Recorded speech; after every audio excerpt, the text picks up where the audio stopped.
Bonjour à tous, on est très tôt au matin, encore vite une vidéo. Parce qu'il y a quelqu'un qui m'a demandé de corriger avec lui une interro de maths qui parle de taux de variation. Taux de variation, en fait, ça c'est dans le dossier des dérivés. Mais donc, on doit savoir calculer le taux de variation moyen et, et le taux de variation instantané. Instantané, le mot le dit, hein, ça veut dire un certain moment. Et moyen, ça veut dire sur une période plus longue, d'accord?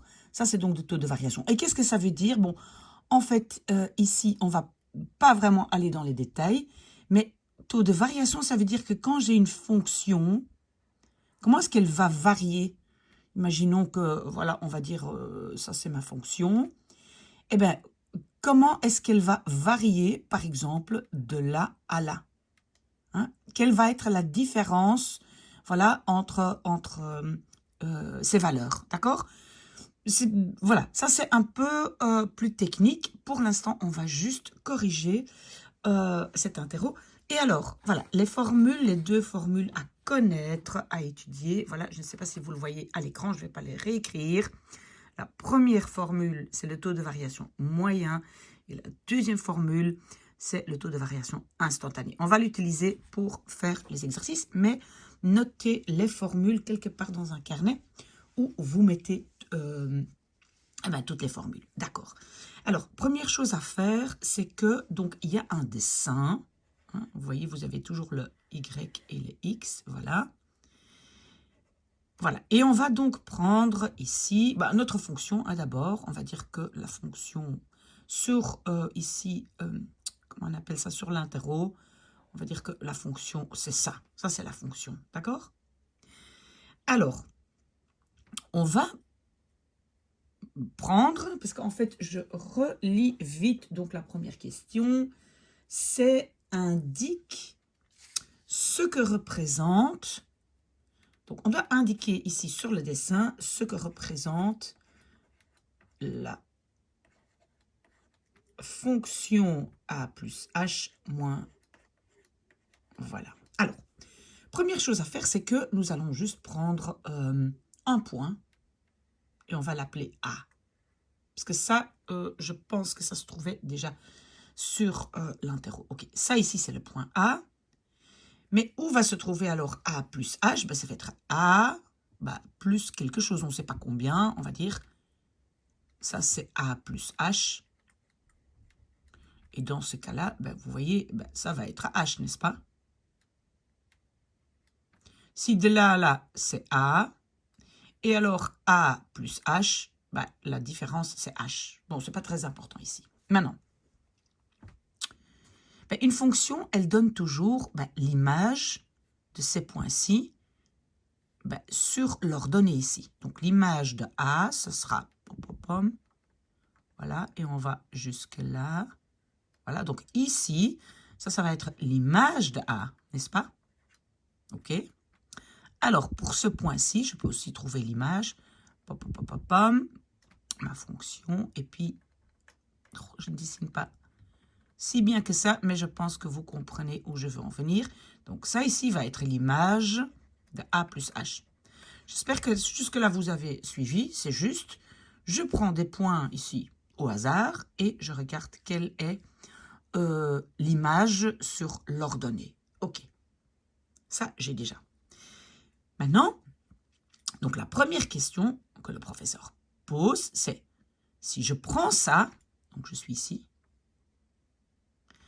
et je retire ça. Donc, en fait, le point de f a plus h, ça va être ici. On est d'accord? Et le f de h, ça va être ici.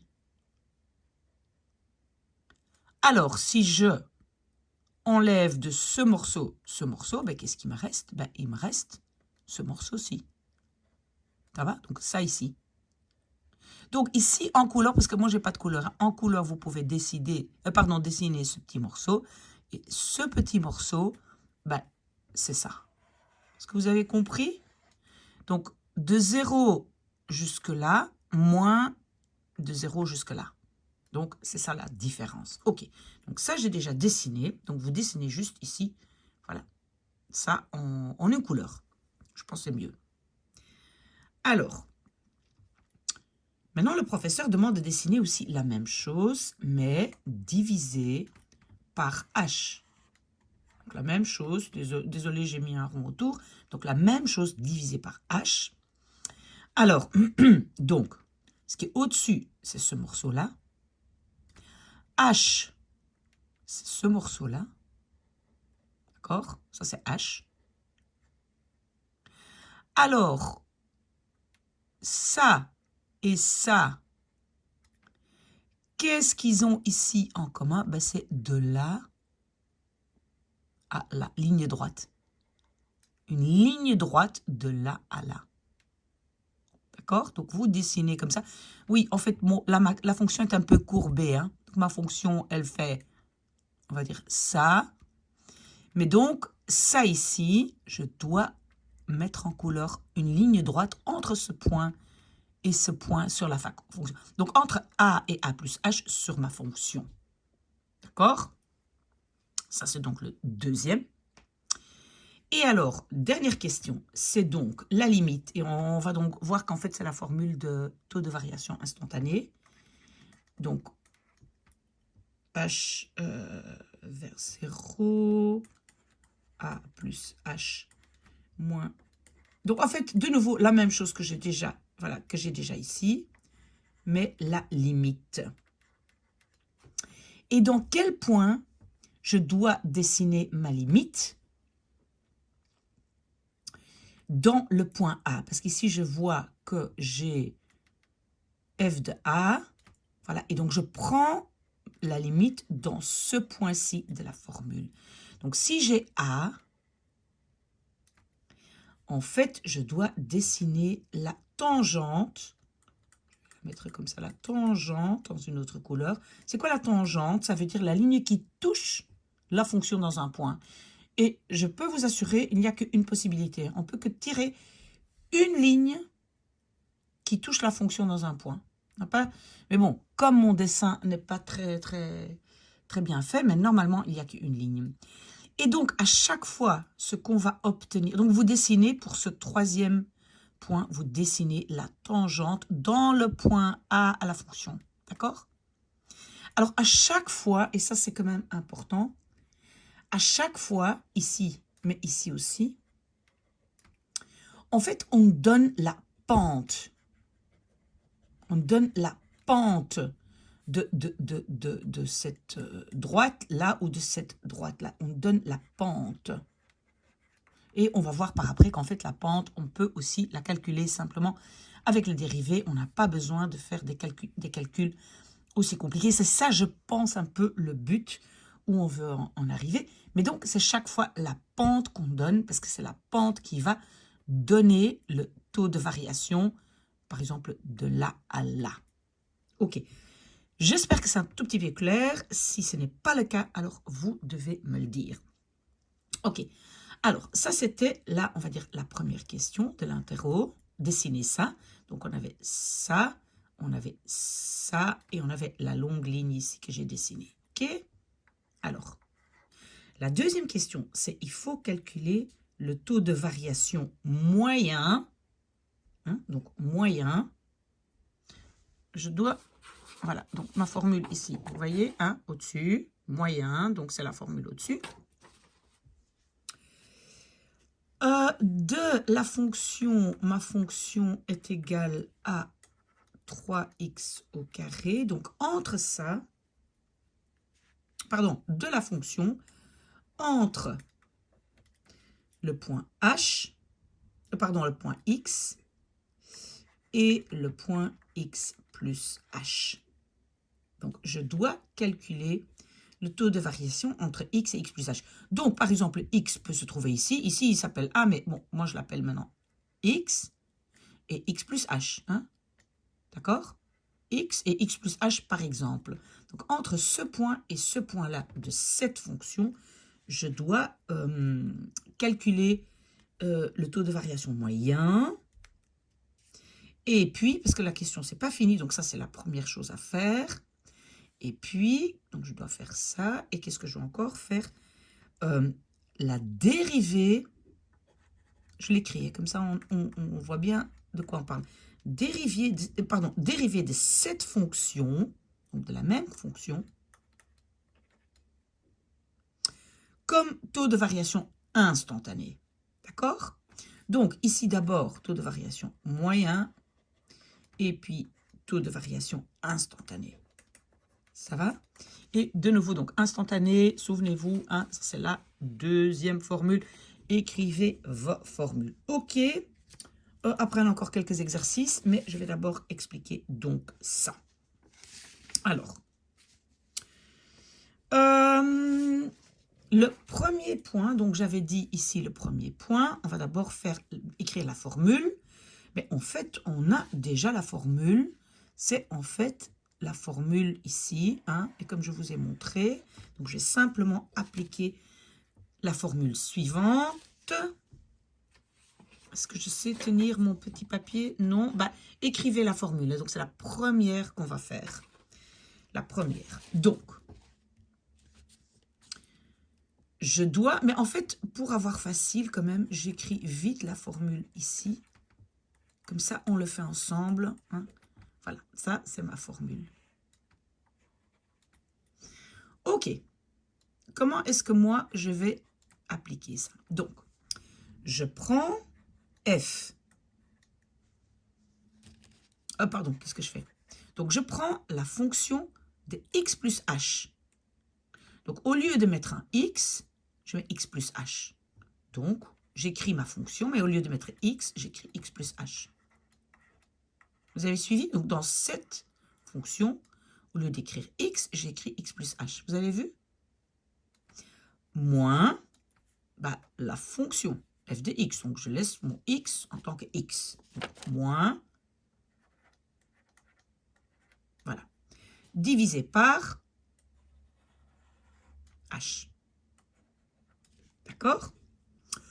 OK. Alors, est égal à... J'ai encore un peu de place? Oui. OK.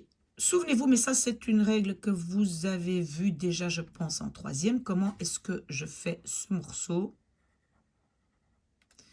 Ben, il y a cette formule. En fait, je l'écris vite ici. Pour ceux qui ont oublié, si je dois faire ça,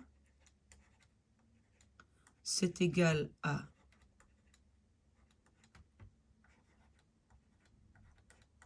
Voilà. Vous vous en souvenez? Sinon, vous la marquez aussi dans votre carnet de formules. Donc, le 3, je le laisse. Mais maintenant, tout ce truc-là, je vais le remplacer par x au carré plus h au carré plus 2 fois xh. Vous avez vu, donc, de là, je suis allée à ça par cette formule. Ça, c'est une formule qu'on doit connaître, qu'on normalement on voit en troisième. Moins 3x au carré divisé par h.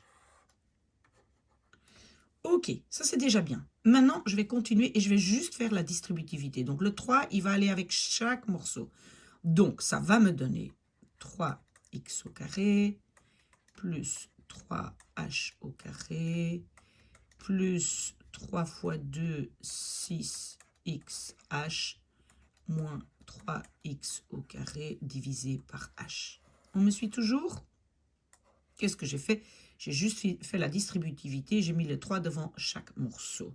OK, j'espère que ça c'est clair. Alors, je vois déjà que ça et ça, j'ai un plus et un moins, donc je peux déjà enlever ça. D'accord? Qu'est-ce qui me reste? Il me reste ça. Hein, mais quand j'ai des 1 plus ou un moins ici, je ne peux pas juste barrer. Mais si j'ai le même élément partout, oui, là, je peux le barrer. Donc, je peux barrer un H ici, un H ici et un H ici. Ça va? Donc, à chaque morceau, je vais enlever un H. Donc, ici, j'enlève un H. Donc, il n'y a plus que 1 parce qu'au carré, donc j'enlève ça. Donc, j'ai juste 3 H. Ici, j'enlève un h, il me reste 6x. Et en dessous, j'enlève un h. Et voilà, ça, en fait, c'est ma solution. Normalement, on met les x devant, hein, parce que le h, ça va être un chiffre. Donc, normalement, je mets les x devant. Donc, normalement, j'écris 6x plus 3h. Ça, c'est donc la réponse. D'accord? Ça va? Donc, ça, c'est le taux de variation moyen de cette fonction entre le x et le x plus h. J'espère que ça, c'est clair. Si jamais maintenant, ce n'est pas le cas, vous me posez la question. Et moi, qu'est-ce que je dois faire? Je dois vite effacer mon petit tableau. Voilà, alors donc, on arrive au deuxième morceau. Et alors, qu'est-ce que le professeur demandait? La dérivée de cette fonction comme taux de variation instantanée. OK? Donc, qu'est-ce qu'on va faire? Vous vous souvenez de la formule ici. On ne va pas refaire tout ce calcul parce qu'on venait de le faire. Donc, qu'est-ce qu'on va faire? On va prendre la limite, voilà, de, et qu'est-ce qu'on avait? On avait 6x plus 3h. Hein, voilà, on va calculer ça. Mais on peut autant, et c'est ça que je pense que le prof demandait, la dérivée de la fonction du départ. Est-ce qu'on va arriver à la même solution? On va voir, parce que normalement, c'est ça la connexion avec les dérivés, en fait, qu'on peut simplement, au lieu de faire tous ces calculs compliqués, on peut juste dériver. Alors, ici, quand on prend la limite, souvenez-vous, la limite, on essaye d'abord de mettre le chiffre ici, 0, dedans. Si on remplace la h par 0, ben, tout ça devient 0, et la solution, c'est 6x. Si je dérive ça, comment je fais ça? J'ai réécrit mon 3. Le 2 vient devant. Je réécris le x et je diminue l'exposant de 1. Donc, il devient 1, je ne l'écris pas. Et alors, c'est aussi 6x. Vous voyez? Donc ça, c'est en fait, je pense, pour dire que on peut simplement, pour avoir le taux de variation instantané, on peut simplement dériver. Ok, après ça, je pense qu'il y a encore quelques exercices et on va voir. Donc, j'ai encore un peu de place. Donc, les exercices. Premier exercice, c'était, il fallait dériver ceci. Plus x moins 8. Il faut dériver. Voilà, on le fait comme ça. Hop. Ok. Souvenez-vous, pour dériver ça, on peut juste dériver chaque morceau. Il y a des plus et des moins, je peux juste dériver chaque morceau. Je commence par celui-là. Comment je le fais? Je réécris le 7, le 8, je le mets devant. Je réécris les x et je diminue l'exposant de 1. Hein, 8 moins 1, ici, c'est 7. Même chose ici, moins 3, je réécris. Le 4 exposant vient devant. Je réécris le x et je diminue mon exposant de 1, donc il devient 3 au lieu de 4. Plus, alors, ou bien vous savez par cœur que dériver x, c'est toujours 1, ou bien vous faites le même calcul, donc normalement, il y a un 1 qui est écrit là. Je mets le 1 devant, je réécris le x et je diminue l'exposant de 1, donc il devient 0. X exposant 0, ben, c'est rien du tout, donc il va disparaître, d'accord? Et alors, dériver un chiffre, c'est 0. Donc ça, ici, si je dérive ça, c'est 0. Toujours, toujours, toujours, attention, parce que j'ai vu que c'était un peu compliqué à l'interro. Je dérive un chiffre, il n'existe plus. Il est parti, d'accord? Alors, je peux encore faire le calcul. 7 fois 8, c'est 56. X exposant 7, moins 3 fois 4, 12, x exposant 3, plus, et ici j'avais juste le 1. Voilà, donc ça c'est la solution du premier exercice. J'espère que ça c'est clair. Alors, deuxième exercice, j'ai encore un peu de place, oui. Donc en fait, je vais mettre comme ça 1. Deuxième exercice, c'est 3x au carré plus x divisé par 4 moins 3 est égal à, et je dois donc dériver ça. Attention, c'est un peu astucieux parce que ça ici, je n'aime pas beaucoup. Je n'aime pas beaucoup, et donc qu'est-ce que je vais faire? Je vais l'écrire comme ça. Donc je réécris ça, et ici je vais mettre le 1/4 devant et mon x là. Vous avez vu? Parce qu'en fait, c'est parce que je n'ai pas écrit le 1 ici. D'accord? Donc ici, je l'écris. Je préfère, sinon ça me perturbe. D'accord? Et je vais dériver. Attention, on recommence. On recommence parce que j'ai mis un 3 au lieu d'un 2. On recommence. Donc, qu'est-ce qu'on va faire? Donc, ça ici, on oublie, hein, pour ne pas tout confondre. Je mets le 2 devant. Donc, 3 fois 2. Bon, l'exposant x, il devient 1, donc je ne l'écris pas. Plus, ben, le 1/4, ça c'était bien. Et le reste c'était bien, donc le chiffre tombe, ok. Donc, j'ai ici 6x plus 1/4, d'accord? Attention, j'avais ici, en fait, vous voyez, de là à là, j'avais écrit une faute, ok? Donc, ça, c'est la solution, désolé. Mais donc, ici, c'était exposant 2. Ok, j'ai encore un exercice, mais il y a quelques petites complications, donc je vais juste effacer mon tableau. Voilà, donc dernier exercice. Il faut vraiment qu'on fasse très très attention, parce que c'est quoi? L'exercice est, voilà, hop, x, exposant 3, et ça, je dois dériver. Mais avant de le faire, je vais d'abord réécrire un peu, parce que je n'aime pas beaucoup ça ici dans ma fraction. Donc, qu'est-ce que je vais faire? Je vais d'abord, on peut écrire une racine comme un exposant. Racine 5 est égale à exposant 1 divisé par 5. Je ne sais pas si vous saviez ça, donc je réécris ça. Et au lieu d'écrire la racine, j'écris ça. Donc, une fraction. D'accord? Ça, vous devez savoir que la racine est la même chose que ça. Si maintenant j'ai ici un 3, ben ici c'est 1 divisé par 3. Si ici c'est 2, la racine carrée, ben c'est 1 divisé par 2. Ça, vous devez savoir. Sinon, vous ne savez pas travailler avec des exercices pareils. D'accord? Alors, ça, je sais déjà. Maintenant, pour ne pas avoir deux exposants, je peux multiplier les deux. Je peux faire 3 fois 1/5. Donc, qu'est-ce que j'ai alors? J'ai... Voilà. Vous me suivez? J'ai juste fait ça fois ça. OK. Mais maintenant, je n'aime pas avoir quelque chose ici en dessous dans le dénominateur. Donc, si je veux mettre ça ici au-dessus, mon exposant va devenir négatif. Donc, oui, en fait, je dois à chaque fois écrire dérivé, dérivé, parce que je n'ai pas encore dérivé. Hein. Je n'ai pas encore commencé, c'est parce que c'est trop compliqué comme ça. Alors, je peux donc écrire 1 fois x exposant moins 3 divisé par 5. Vous voyez, je peux monter ça au-dessus, mais mon exposant devient négatif. Bon, le A ici, je peux l'enlever.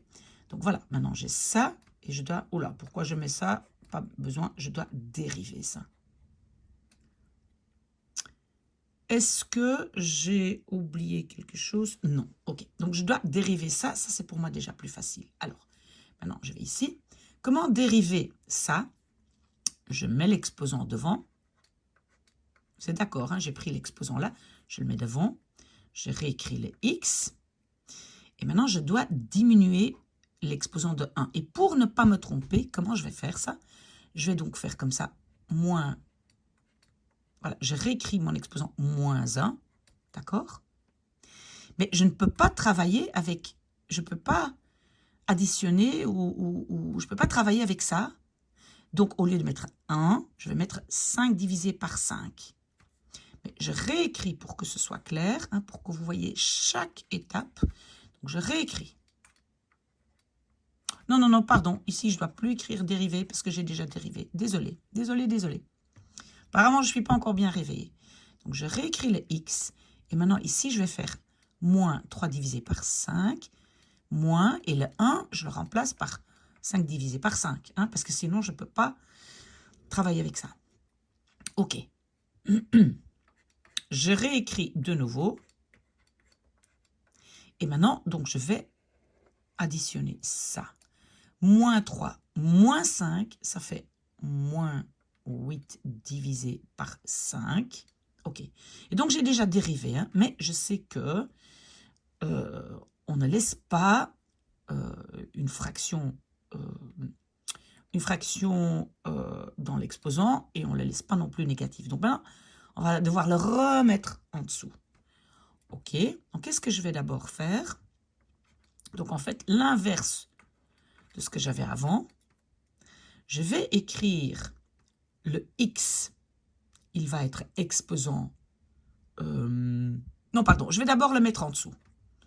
Décidément. Donc, je vais d'abord mettre ça ici en dessous dans la fraction. Donc, j'ai ça. Et en dessous dans la fraction, je vais donc mettre x exposant 8 divisé par 5. Vous me suivez? Parce que quand on le change de position au-dessus ou en dessous, on change l'exposant. D'accord? Et donc, le moins d'ici, il était au-dessus. Je vais le mettre vers le dessous, hein, dans la fraction en dessous. Et donc, l'exposant devient positif. OK, ça, c'est bien. Prochaine étape. C'est long, hein. Normalement, on ne peut pas faire ça plus vite, mais je veux vraiment que vous compreniez chaque étape. OK, j'ai ça. Et maintenant, donc, je vais de nouveau, je vais écrire x exposant 8. Et ça, exposant un cinquième. Est-ce que vous voyez ce que j'ai fait? Donc, parce que on a fait ici, où est-ce que c'était? Ici, on a fait le contraire, on a multiplié, mais maintenant, je vais de nouveau les séparer parce que l'exposant 8 divisé par 5 est la même chose que exposant 8 et exposant un cinquième, d'accord? Je peux de nouveau faire ça. Pourquoi je fais ça? Parce qu'avec ça ici, je vais pouvoir écrire une racine. Ok? Donc, en fait, je fais comme ça. Voilà. Ici, il y a rien. Hein, c'est pas un dérivé, c'est rien. Ok, donc qu'est-ce que j'ai? J'ai moins 3 au-dessus. Et en dessous, j'ai mon 5. Et j'ai, voilà, la racine de 8, x exposant 8. Voilà, j'espère que vous m'avez suivi. Et donc, ça, c'est la réponse de la dernière question. Voilà, j'espère que c'est clair. Si ce n'est pas le cas, vous savez que vous pouvez toujours me contacter ou bien en dessous de la vidéo ou bien par l'adresse mail maybe Miss A can help you